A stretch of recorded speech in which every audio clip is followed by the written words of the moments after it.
नमस्कार दोस्तों। WP computer academy में आप सभी लोगों का बहुत बहुत स्वागत है। दोस्तों, आज हम बात करेंगे कंप्यूटर के प्राइमरी इनपुट डिवाइस के बारे में। जी हाँ दोस्तों, कंप्यूटर की प्राइमरी इनपुट डिवाइस कीबोर्ड को कहा जाता है।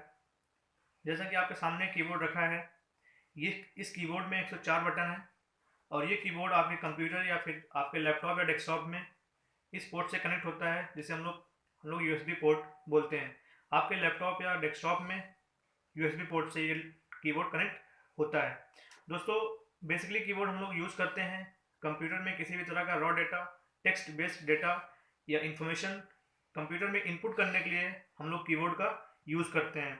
दोस्तों, हमने आगे डिस्कस किया है कि कंप्यूटर के एक एक कीज़ के बारे में।